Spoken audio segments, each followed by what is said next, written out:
to Juice podcast. I'm Gwen Douglas. I'm Emily Harmon. And today we're doing a little exploration of Switzerland. Yes, as we are missing travelling so much. Yes. We thought we'd travel at least in our glasses. Yeah, and actually I'm really excited for today because I don't know much about Swiss wine, and I think no one does. Yes. Other than the Swiss. Yeah. Other than the people making wine in Switzerland. No, I mean, I think definitely now it's harder and harder to find regions that you haven't heard of or places that you don't know. So it's great to that they're still out there. Yeah, and I actually think Switzerland is interesting in terms of like an undiscovered area, because so many places that we're now, we say discovered, but like these are regions that have like thousands of years of wine history. The thing that's interesting about Switzerland is that economically they do really well, which is probably why people looking for those gems don't look to Switzerland, because you think they don't need it, that they don't need the attention, or that they don't need the whatever. And actually, winemaking has also a long history in Switzerland, and it's kind of in its own close little bubble. So it's actually kind of an exciting place to come and look around. In some ways, it's almost like, I'm just thinking about this now, it almost reminds me a little bit with some of the wines from Austria when they were sort of entering the market, because in general, like, it's not necessarily a wine, like a bulk wine producing region or country. Which Switzerland isn't either. Yeah, and then you've got like these sort of higher priced wines. Exactly. And that makes it quite difficult for the everyday person to access, I think. And of course, once if you have expensive wines when you're there, to export them is obviously going to make them even more expensive. And sort of what I was reading a little bit about is how, the Swiss palate, apparently, they import a lot of really nice stuff into Switzerland. People have a bit more money there, so they can afford to splurge on some fancier bottles from elsewhere, which, from what I was reading, means that they like to develop winemaking techniques, or, they've got their own thing going down. Yeah. They're into the biodynamic, also a lot of new young winemakers taking over wineries. Yes. Yeah. So that's exciting, I think. When you have a lot of women, a lot of young people, trying new stuff. Yes. I'm down.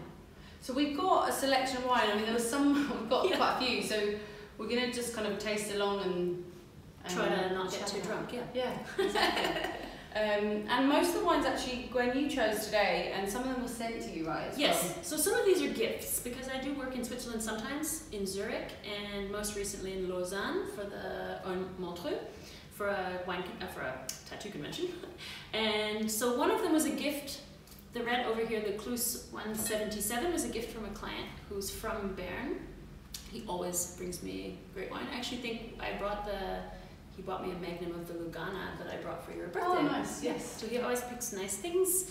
And this is the last of the 3 bottles he gave me last time. And I want to shout out to him for also giving me a huge bag of Flight, which I love from Switzerland. What is that? It's like a wafer.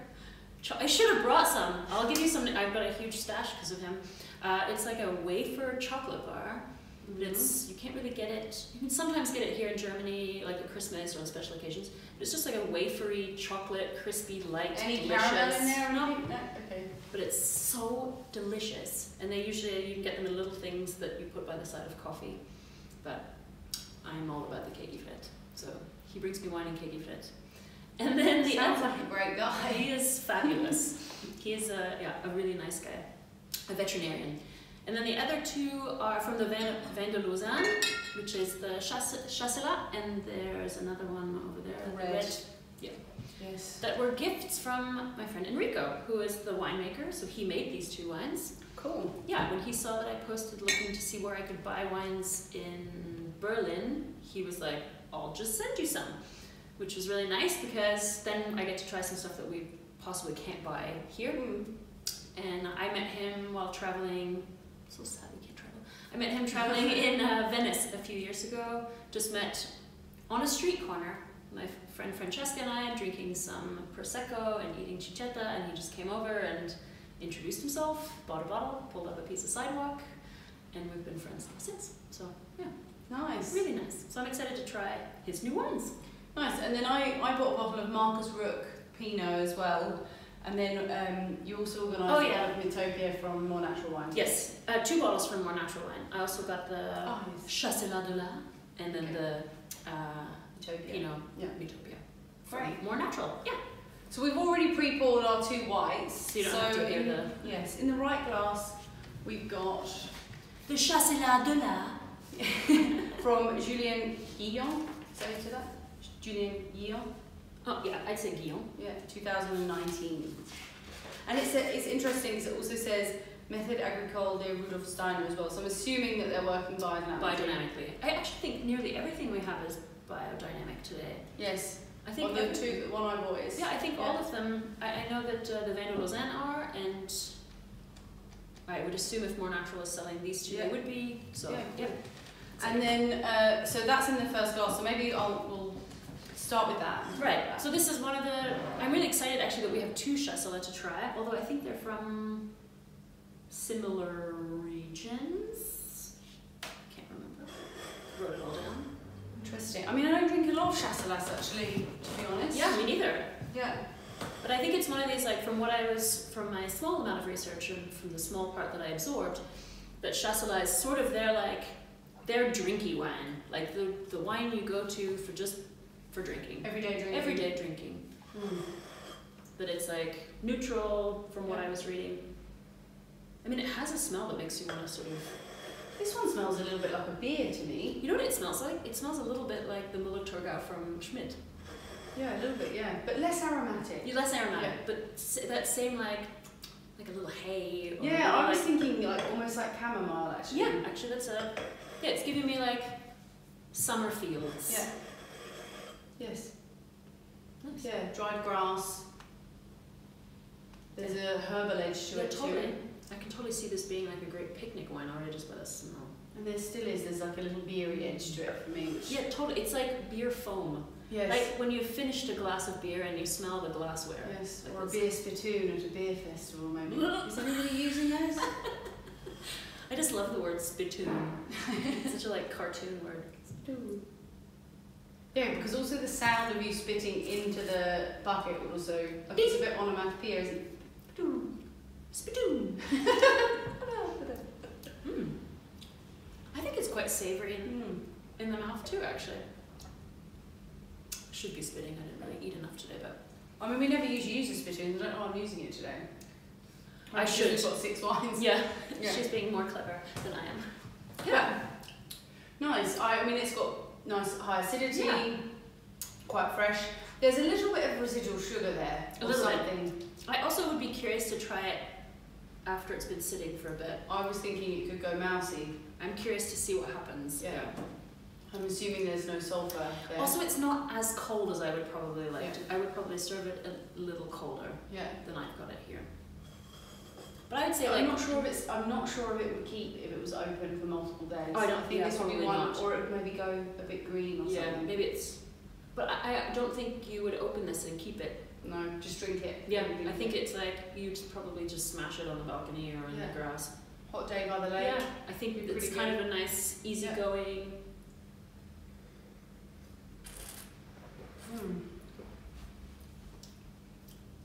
It's pretty zingy. Yeah. It's got actually a real zing. So I'm really curious to try the other Chassela to see like. So the one that we've got in the next glass is also a Chassela, and it's from. This is the Vin de Lausanne one. Okay, is that the name? That's the pretty Ville de Lausanne, and then Ville de Lausanne. And then that's Tout, which means naked. Wine. Yeah, which means naked Chassela. So it's nice. Yeah. And it says Grand Cru Monceau-Roll. Monceau-Roll, yeah. Monceau-Roll. So 2019. So I should have asked Enrico before for my notes. He could have done my homework for me. But I was looking at the website for Vin de Lausanne, and he obviously made these 2. But it looks like from the website that it's like, it said publicly owned. So does that mean like the city owns it? It's very confusing. So I might have to read more on that later. Maybe it's the premise where he's making the wine. It's like a group of estates. It's like 5 estates or something. And nice. Yeah. So this is also Demeter certified, and it says Bio Swiss. So I'm assuming that's the local organisation there for viticulture or maybe for agriculture. And already it's quite a different style. I would say Curious. Maybe there's some lees contact on the wine, because it definitely has this kind of more creaminess to it in terms of texture, and there's almost these autolytic. Totally different. I like this a lot. Yeah, me too. Lovely. It feels nice in your mouth. Texture, really good texture. Good acidity, so there's like nice freshness to it. But then this mouthfeel to kind of balance it. It doesn't have, because the first one this has a nice long finish. Yeah, this has a nice long finish. Definitely almost more complex. More of a. I mean, I'm not sure. I wouldn't know with the winemaking, but I would assume as well. So I think definitely lees work. Possibly an old barrel, maybe in the production. Well, if Enrico ever comes to Berlin, we'll have to have a chat. Yeah, because so this is very nice. Yeah, almost a more Burgundian kind of approach. Yeah, that's kind of. I was like, actually, because the last time I had a Chassela was in Switzerland, in Lausanne, just in a hotel, and I just had a glass, but I remember the acidity not being that high and not enjoying it. So actually, both of these have been, and it still has the same like savory, grassy. Yeah. No, I really like that. I mean, it's 12.5% alcohol as well, so lower alcohol, but that's delicious. That's really yum. Yeah. And so this that's the pairing for summer fondue. Oh my god. Summer night fondues. I know. Summer night. Yeah, totally. Yeah. Delicious. Yeah, I actually, so this grape variety is one of these sort of like most loved, Swiss, or most known Swiss varieties, and most loved, most drank in Switzerland. Being one of their, I reckon, indigenous, if not made in Switzerland. Yeah, one of their key grapes for sure. That was really yum. That's ridiculously yum, actually. It's really. It's like you have that thing where you like, it's like a friend, like when you have like a friend's band and they're like, hey, you want to come check out my band? And you're like, oh god, I like you so much. I hope it's good. That makes me really happy. Because you don't want to tell them it's bad. No, but he's really nice. Yeah. And when I first met him, such passion about winemaking and really, really serious. Looking forward to one day having his own winery. So I'm really pumped to taste this and how delicious it is. I mean, they're crazy different. Like just going back to that first one, when you smell the first one now, so many dried herbs. It literally smells like dried rosemary, thyme. Oh yeah, I can totally. Really intense. Very herbaceous. Mediterranean pantry herbs.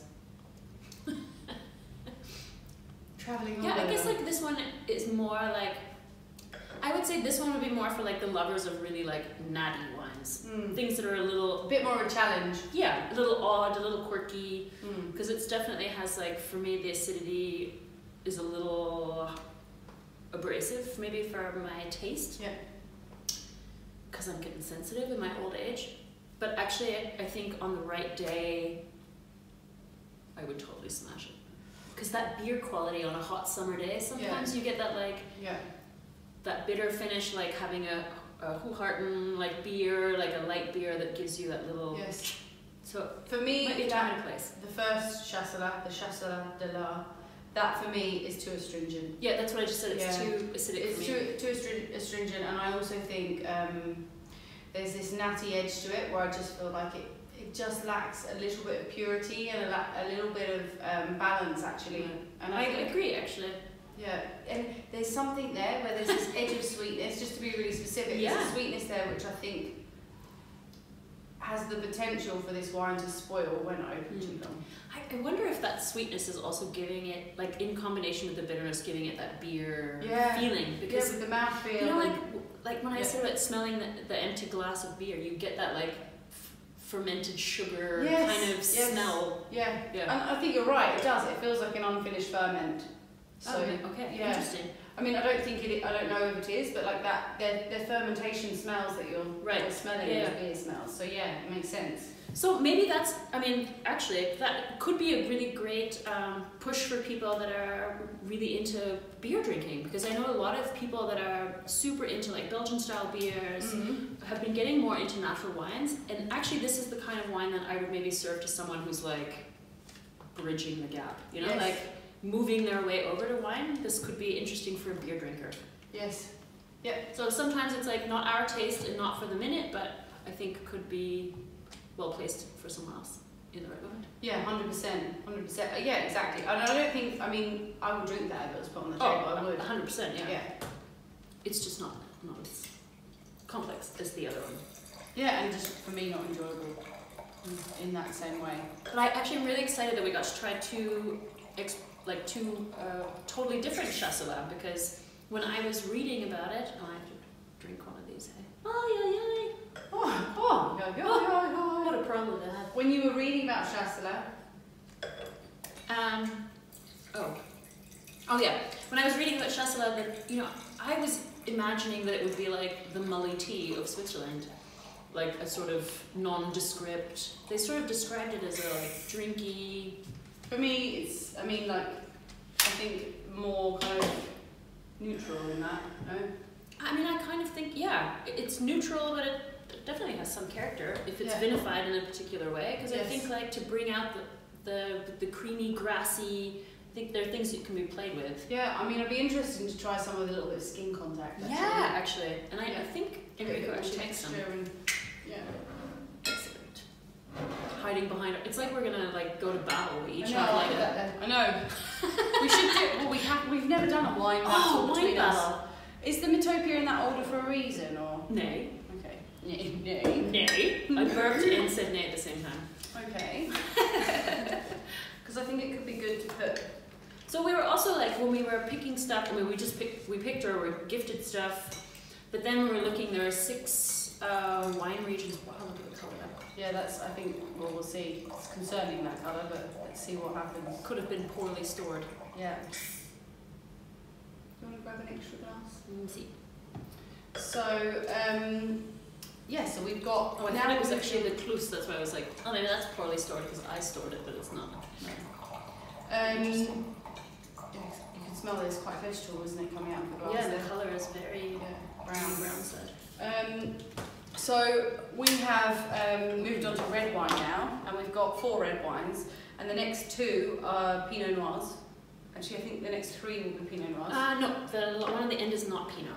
So 3 Pinots then. Oh yeah, because I forgot about them. Jeez Louise, we're drowning in Pinots. So yeah, 3 Pinots and one other one. And Pinot Noir is like a really important grape. Yes, totally. So it came to Switzerland from Burgundy because they're really close proximity to each other. So I think when I was reading, it would have ended up in Switzerland. I can't remember if it was 16th or 17th century, but it's been there a long time. So yeah, it definitely has like a. It smells like sauerkraut. Very conservative. So, that's okay. We can talk about why that would happen, because it's not always anyone's fault. I mean, it's someone's fault, but. So we've got, first off, let's start with 2017 Pinot Noir Klettgau from Markus Ruch. So this is the wine that I got, and I've tried these wines a couple of times, but don't know them in any depth, but just know him, and also the next one that you bought, the Mythopia, being like some of the most, I guess, highly regarded producers in Switzerland. Like they're the ones that get out more, exactly, and they're the ones, you know, in London, these guys are building up quite a reputation, newcomer in Portugal. Okay, cool. Because that's actually something that I also wrote down, is that, you know, there's a reason we don't know anything about Swiss wine. Only between 1% and 2% of Swiss wines are exported outside of Switzerland, which is like nothing. And 60% of that 1 or 2% ends up in Germany. So the number 2 is England and the USA being 3rd. Oh, and Japan, sorry, Japan and USA being 3rd and 4th. So, yeah, of course, if there are a couple that are making it out into the world, they would be the ones that, that we hear about. So Markus Ruch, originally from Switzerland, moved back to Switzerland in 2007, set up his own winery. It's 3 hectares in total. Klettgau, the name of this wine, is named after the valley where he's located. Okay. So it's a blend, I think this is a blend in multiple parcels, which is why it's got that name, or small parcels. And working completely biodynamically again, as we said, it seems to be I think the trend is common. Yeah, I think the trend is in Switzerland, maybe much like Austria, where they just sort of took on these, they're like, yeah, cool new stuff, we're on it. They've got the money, the time. Actually, that's something I was reading about, is that because so many of the people taking over wineries, they don't have to, it's like comfortable, the winemaking becomes like a labor of love rather than like a money-making operation, where they have more time and money to spend on it than like other winemakers that are maybe in other regions. Yeah, right, or other countries that are maybe struggling with this. So in this region anyway, there are around 400 hectares under vines. He's got 3 so just under 1%. So you can see he's a small producer, but it's not a huge region, it's very small. And the vineyards are based on clay limestone, but heavily limestone rich soils. So quite similar to what you see in Pinot Noir, other Pinot Noir regions. And he's using only Swiss clones, not French clones. Oh, interesting. Because of his view is that those clones are more adapted to the climate and the terroir there. Yeah. I also wanted to say earlier about Lausanne being this, like when we're talking about terroir, because is this the one that's from more north? So Klettgau, and so this is near to Schaffhausen, which is very close to the German border, not far from Lake Constance, Bodensee. So then would it be like is it cooler there in that area, you think? Like I think maybe compared to some of the other wines that we're coming from, and I think obviously, like anything, the decision of when the winemaker decides to pick the soil type and how the altitude and the slope and because I'm then curious to see the other, because I know that Lausanne, when I was reading, also they say that it's like the area of 3 sunshines, that you get the lake, the sun, and the hot rocks, that you end up with a lot of warmth that maybe is different. I don't know Switzerland so well. Yeah. This is a conundrum. It smells so different to how it tastes, because it smells like cherry candy to me. Yeah, it does. I mean, like for me, it's crazy. And it does have almost a Burgundian approach to it, because you've got that lovely cherry fruit. There's this aromatic floral edge, but at the same time there's that pencil shaving note. It sort of doesn't have the leafiness. It's sort of missing that on the nose, but it hits you in the mouth. Yeah. It's almost smoky. Yeah, it is. Yeah, and that, like I said, that graphite pencil kind of note. Palate's lovely. Yeah, really high acidity, very fine tannin. I love that little smoky. And you know that tannin's also, I think it's also coming from a bit of wood. Yeah. But it feels like high quality wood. I didn't check. I'm actually not that interested in wood processes in wineries, but so that was just laziness on my side, or lack of maybe being a bit despondent about that. But yeah, I think from my experience, I think there's definitely some high quality wood there. Probably. Yeah, it's just that little like. Yeah. I mean, this is a yum. In my head, I imagine suddenly like small game on a grill, like on a Japanese grill or something, like that'd a be little, amazing. like pigeon or grouse or quail. Yeah, all of these little. I've eaten a lot of quail this year. But that's what that made me think of. I want to. You could totally stand up to a little barbecue because of that little wood and bitter finish. Yeah, I agree. Anything grilled or smoky would be nice. But then not too intense. Yes, like light meats. Yeah. Yum. That made me hungry. And apparently the approach to winemaking here is minimal intervention. So I think no filtration, fining, small amounts of sulfur at bottling, obviously just to keep the wine clean. Yeah, right. And I know that this area, like some of the parcels that he's working with, date back to the 14th century. So it's definitely, there's an established wine culture and wine growing culture in this area. Well, this is also something I wanted to touch on because Switzerland is so close to Burgundy. I think it's really interesting to note how the wineries have survived over time, because they're similar ages in terms of, some stuff came from Burgundy. But then we know with Burgundy that parcels are split up often into tinier and tinier pieces as people inherit. Whereas the opposite is true in Switzerland, where you're not allowed to split up wineries. There's so many laws to protect wineries staying whole. So like if you inherit a winery, you can't split it up into 3 parcels between you and your brothers and sisters. It has to remain the same. So all 3 can own it and operate together, but you can't chop it up. Which I don't know if that's good or not. I think it's good. I think it's interesting. Yeah, it is. It's like I'd like to ruminate on that a little bit. Yeah, so I actually think like that is interesting in the sense that like things don't get split up. But most of these people, from what I was looking at, the people inheriting now, it's not their main sources. They're not forced to. Now also women can take over wineries, which also wasn't historically happening in Switzerland. Yeah, right. Because women's rights were pretty slow in Switzerland. Like it wasn't until like the 70s or something that women could even vote in Switzerland, which is really late considering how we view Switzerland. Also for a country located where it is as well. Yeah, totally. Yeah, I think that that's what's really interesting about Switzerland in terms of language, culture. They are kind of in their own, they're kind of an island close to all these European countries, but really with their own minds. their own language, their own. I mean, Swiss German is impossible to understand. I know, but fascinating linguistically because it's like not. It's like not a thing. It has no written form. It's really an interesting place. Yes. So that was delicious. Now on to the next one. I'm a bit concerned now. We're both. I know, I'm a bit concerned. We're both concerned. So the next one we've got is Mythopia, and it's Pinot or Pinot because it's the pi sign with NO underneath. And I don't know. It's 14 the vintage. Aha. And it's labelled Heroic Alpine Wine just there as well. I wonder if it's also the age. Maybe it's just past it. So let's have a look. We might have just missed the boat on this one. Yeah.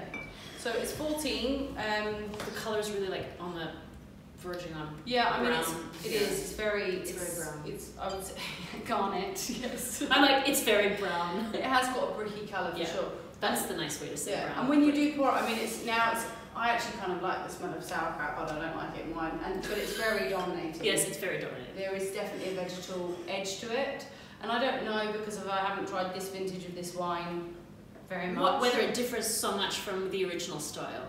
Yeah, and how also it's like what's it like when it's a new vintage, right? So. But you know sometimes that sauerkraut. I mean I don't know. We'll have to see what it tastes like. But you can work with all kinds of things. But yeah, quite vegetal on the nose. I would say behind that there's kind of like some smokiness. It does have some like fruit buried deep in the back there. Kind of reminds me of like the jars of Italian cherries, not the maraschino, but the other kinds of cherries, the more fermented ones. Yeah. I mean, I'm happy because I was only smelling it before and now I've tasted it. And it is much better on the palate. Oh, it's very smoky.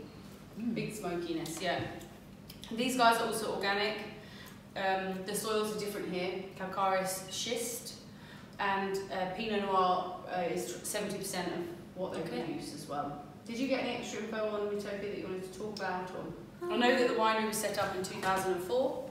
I know. And the vineyards were conventional and then they were converted and the producer actually said that the vineyards didn't start to really come back until I think 2012. There was a lot of work in really replenishing the soil because it was so depleted from chemical farming. She knows more than I do. I'm glad she does. I don't know. I think it disappears a little. The finish isn't so long. The nose is very unappealing. Yes. Right, which is for me one of the things I love the most about wine. But what I would say is it really does. I do really enjoy it on the palate. I think then mixing it with like, dude, eat it with Austrian food then. Something with like a heavy caraway seed and cabbage. Go for it. Don't fight it. Roll with it. Yeah. Yeah. Cabbage roll with it. Sorry, I couldn't help myself. For those of you listening on audio, you just missed out on some moves, some dance moves. It's like the dad joke moves. Woohoo! Cabbage roll with it. Yeah. But I think I actually like it on the palate, and I was really worried because of when we first opened it. She worried me too. Yeah, well, with the colour and the smell, I was like, oh my god, this wine's oxidised, it's over. Yeah. But on the palate, there's the tannins. The tannins are lovely. There's a density to the tannins, but there's a fineness to the tannins. There's a smokiness. There's a meatiness on the palate. But it's still very delicate. Yeah, and that. I mean, there's still a hint of the sauerkraut, but it's not dominant like it is on the nose. No, you don't taste it as much as you smell. Yeah. Mouth breathe when you're drinking it. Sorry. I'm going to try and do that. I don't know how to time that. I know, because like smelling is such a big. I mean, it's basically why I got interested in wine at all. But actually, it totally changes the experience. If you do that. So I did it, so I inhaled, and then I exhaled, and then I drank the wine, and then I breathed in. But actually, and it was delicious. But I wonder whether that's like, now I'm like, I mean, this is the kind of stuff you can manipulate with glassware, right? Yeah. Then you just put it in a glass that has a smaller mouth opening so that you're... No, but then that might concentrate. Oh, yeah. Or something very open. Yeah. Play around with that. Just put it in a tumbler. Yeah. Just plug your nose. No. You know those earplugs, you can just reuse them.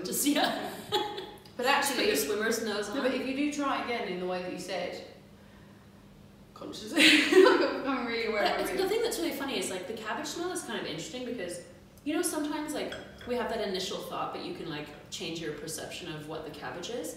Because I actually think if you, like when I smell it again, the cabbage thing could also be like that very dried raisiny smell with a little pharmacy smell. Dried raisin and medicine cabinet. True. I think all three of those things are there. But yes. So like, just change it. Like if I think less about cabbage, I still think the sauerkraut thing is there because you get it on the totally. finish. It's so like. But I think those other notes are there too. There's definitely this medicine cabinet thing, and that's the development as well, right? It's quite an extreme natty wine that's 8 from years 2014. old. Yeah, 8 years old, 7 years old. Shit, that's a long time. I mean, 7 years. Man, time flies. Yeah, really interesting. But I have to say, that trick with the mouth breathing where you don't smell it is actually, no, it's really bad, but it's actually changed it for me because it's actually really enjoyable on the palate. Really fascinating, right? Yeah. Actually, that would be an interesting like blind taste day. No nose. The no nose blind taste.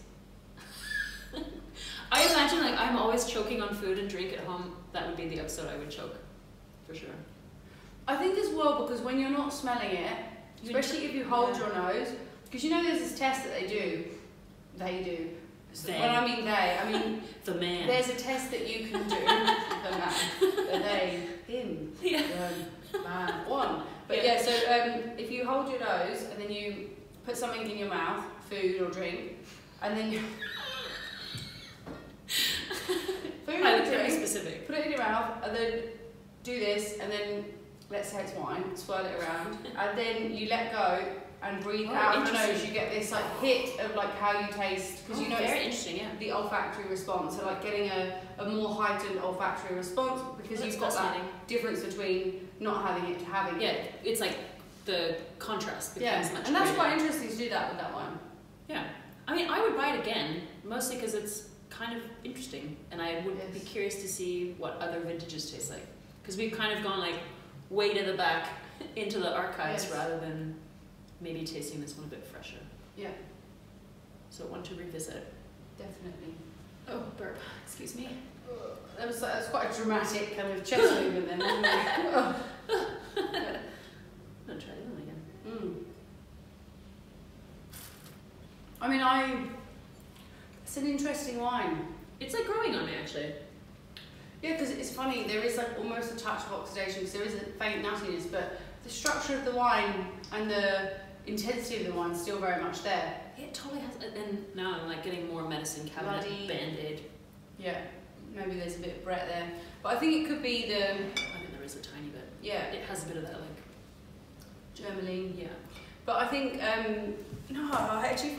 Do you know what's funny? Because I really was like, oh no. But there's much more to talk about it, even though it's... Yeah, and also I feel like that's a bottle of wine because it's changing a lot in the glass, but in an interesting way. It's an experience. Yeah, I think I will drink that bottle of wine quite quickly, actually. Because you'd be trying to figure it out. Yeah. It's actually funny that you say that, because we did a couple times where we did some tastings with friends where everyone brings a covered bottle, and then you have to drink it the whole time covered though. Horrible. Do not recommend it. Because you end up just getting so smashed because you can't, everyone's trying to figure it out. Everyone's trying to best the other. And then you're like, just going for it instead of like, I'm just enjoying myself. It becomes the entire focus.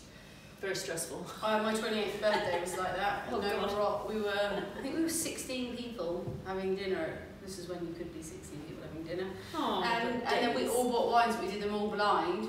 It would stress me out. But also because, like some bottles we only had one of.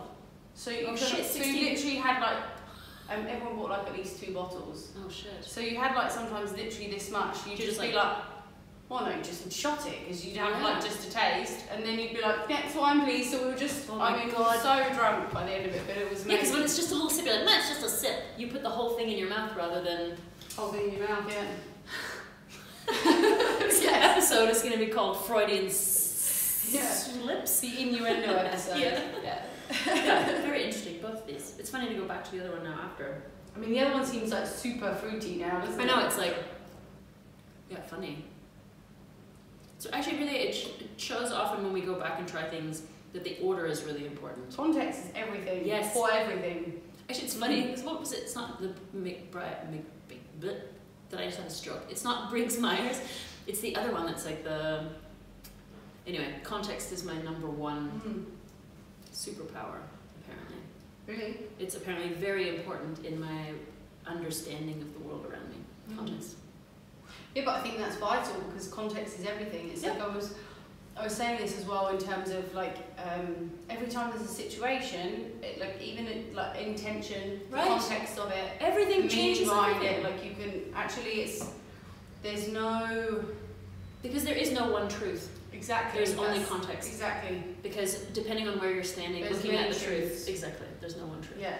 So yeah, context. So actually, it's really nice sometimes to go back and forth and see what's up. I agree. So now we're going to try this, the gifted Klus 177.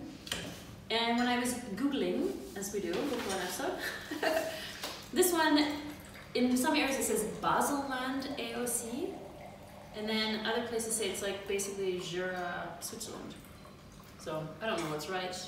I don't know enough about geography in Switzerland to completely, choose this one, yeah. Interesting to see. I lost my train of thought. Baselland. Oh yeah. I mean, I looked on the map, and I guess they're basically next to each other. It's like bordering. So where this wine is from is bordering on Jura. So the wine that we're drinking, just for everybody that's listening, is the 2018 Klus 177 Pinot Noir Reserve. Yeah. So it's also biodynamic, I think, or at least it's Demeter. Yeah. Demeter as well. And then this is Umstellen, which looks like another Swiss. Yes. So it's biologic, and so I guess that's probably the organic certification, and that's local, and then there's also the biodynamic certification. So it's another Pinot, but now from a different area. So actually it's going to be interesting to see what's up. Yes. If this is more on the, like, do the styles cross borders? I mean, it already smells like it's going to pucker in the cheeks a little more. I mean, it's definitely more similar in style to the Markus Ruch already. Because it's again, fruitier and you see a little bit that kind of lead pencil, I say graphite before, but lead pencil, or pencil shaving kind of note on the nose. Yeah. And the cherry fruit, juicy. Almost a little bit more kind of like, I want to say, a little bit of bramble.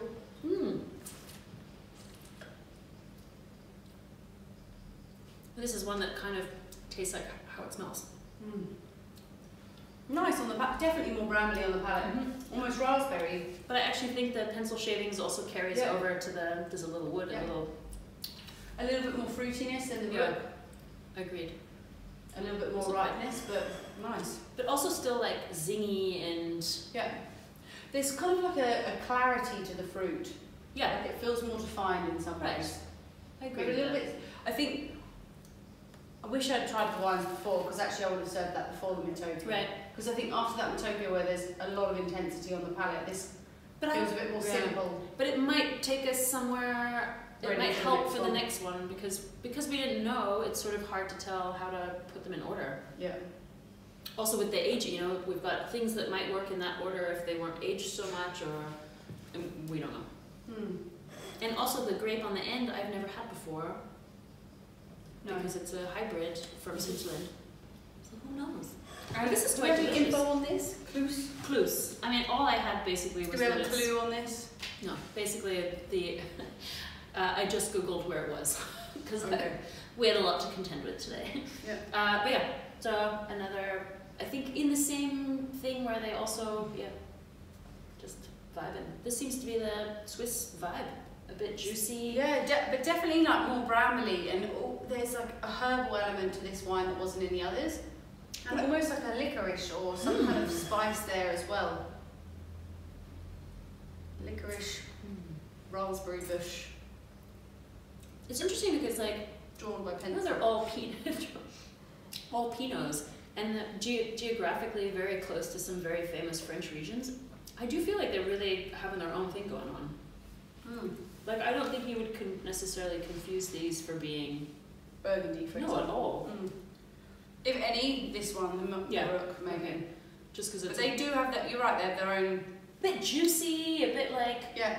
I don't know. It's a different expression. Yeah, different character. Yeah. Which I'm really happy that we chose so many. Maybe we don't know so much about each of the wines today, but it's giving me actually a nice sense of place. Yeah, character and like what the identity of Swiss wine is versus some other regions. I mean, to be next door neighbors to Jura and to Burgundy, this is some tough acts to follow. So it's interesting to see that they're not trying to mimic, that they're really just doing their own thing. Yeah. Now I know if I want a juicy, fresher kind of Pinot, I'm going to look for Switzerland. 12.6%. I mean, none of these are really that light in alcohol, right? Well, 12.6%. It's quite light. Is it? For a red, yes. For a red, okay. Yeah, like this is, so the Mythopia was 12, the Markus Ruch 12.5, and this is 12.6, which is, I'm guessing you've given that straight from Switzerland, because it's I think it's an illegal label with 12.6, which might. Oh, really? Should be to the 0.5. To the 0.5? Maybe Switzerland's more. What in the EU?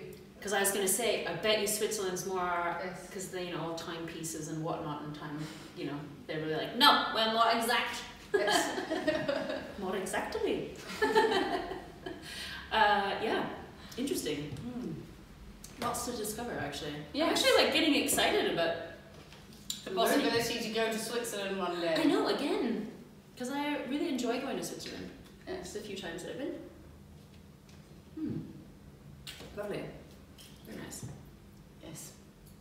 So, last wine is the Ville de Lausanne again, and Rouge sans phare, Gamay naturel. So it's Grand Cru Allemand. 2018. Yeah. 14.7. Yeah. Oh la la! That's why you put him on the end. Yes. So this is also made by my friend Enrico, and I just googled a little bit about the grape because I'd never heard of the grape, Gamay, and it's been, I guess it's around since the 1970s. There's a crossing done in the 70s, which is a cross between Gamay and Reichensteiner, which I also know nothing about.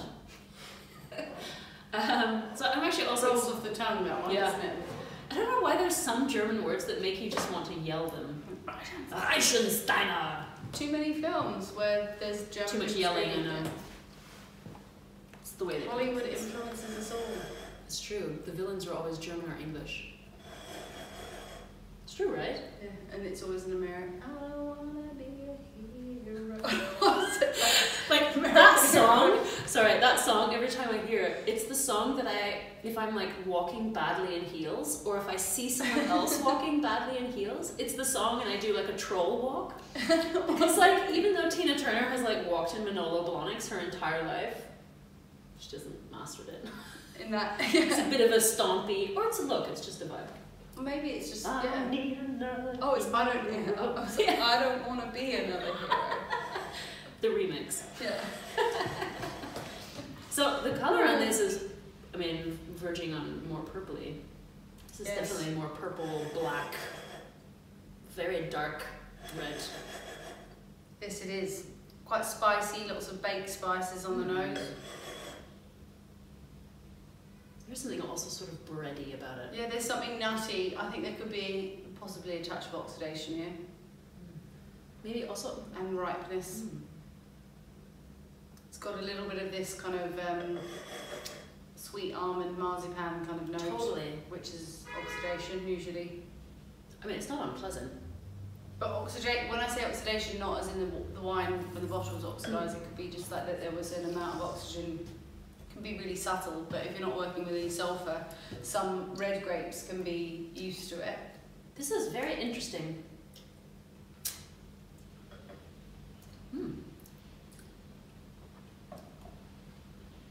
It's way more floral than I actually expected it to be. Pretty intense on the palate, isn't it? Wow. Yeah.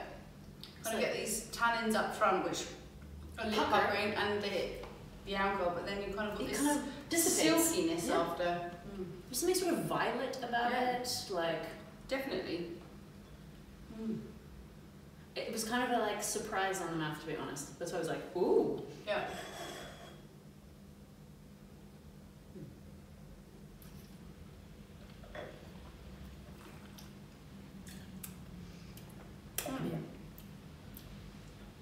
food pairing? Yeah, that's what I'm like, actually you're reading my mind. I'm like running through what I might, I mean, I feel like, a steak, like just a big old steak. Yeah, or something kind of It stewy. needs something like Goulash. Yeah, the goulash, I feel like maybe all that sweetness from the peppers is like too sweet. Yeah. I don't know, this is a like I just want to smoke cigars and drink it. I mean, that's also a pairing. Yeah. Not a food pairing, but it's an something. occasion pairing. Yeah, I don't know whether I don't love this, if I'm honest. Yeah, that's okay. I think it's a tough one to There's place a leafiness there as well. I find it interesting because I can't think of an occasion when I would personally drink it, but obviously I know we need to look at things in broader terms than that. That's why I'm thinking like a cigar, like poker night. But there's sort of like, it's a really, wow. It just has like a different, I'm trying to sort of like figure it out actually. I mean, the shape of the wine is completely different to the wines we've been trying before. Yeah. You know, it's 14.5% alcohol. The legs on this bitch. There's still good, yeah. I mean, there's still, what I will say is there's still good acidity there, so there is some balance. You think this is maybe something that might soften with age, or you think it's like... I think it could soften with age. I don't know if the wine's going to get more complex or more interesting though. Yeah, okay. I mean, that's good too also. Yeah, but I think... Yeah, I'm really like... I don't know if it needs to soften either, because it's not like incredibly tannic and dense. It's not like Cabernet, for example. Right. I mean, this is maybe something... I mean, maybe this is the kind of wine you have after dinner. You know? Like when there's just like some dark chocolate laying around on the table and you've got the cards out and the cigarettes come out right after dinner and you're just kind of like chilling, and you could have a cognac or something on the side and it would be like... I mean, I'm a double fister after dinner. I like a little... So, we'll drink a 14.5% bottle of red and have some cognac on. Yeah, but I could see it. Poker night, come on. Cigar as well. Yeah, that's a vibe all on its own. It is. And I think actually if you had a spirit on the side of this, it wouldn't fuck it up too much. Yeah. You'd still be like, ugh. I mean... Not for the light-hearted. There's an English saying, in for a penny, in for a pound. Yeah. This is a go for it. 2 feet in. This is the Gwen's like, why would I jump off the low diving board? I'm going to the temperature every time. I can't swim. Jokes on everyone else around the pool. Yeah, just has the life ring around her when she goes out. It's up to you guys to save me. Yeah, I don't know. I just actually, I'm gonna have to ponder this one for longer than we have to sit here. Yeah. Because I think... but that's been great. Like, it's so nice to try them. It's also nice to try a different varietal, right? Totally. I think that's the... And there are actually other varietals in Switzerland that I'd be interested to try. But I think we have to go to Switzerland. We do. So hey, wines of Switzerland. We're ready. You guys want to talk about yourselves outside of Switzerland? We're ready for it. Yeah. Yeah. Cool. Yeah. This has been great fun. It has. Until next time. Until next time. You can find us online on Instagram at juice_podcast. On Twitter at juice.podcast. It's the other way around, isn't it? It's the other way around. Oh shit. Alright, let's try that again. You can find us online at... Probably won't edit that out some days. It'll be edited out of the audio. But so you can find us on Instagram at juice.podcast. And on Twitter at juice_podcast. And individually, you can find Gwen at Gwen Douglas on both Instagram and Twitter. Yes, everywhere. And Emily Harmon and Vina Lupa. Yeah, so just Vina Lupa. Yeah, at Vina Lupa. We'll just write it down so you don't get confused by what we're saying. And yeah, until next time. Gamma ray. Yeah.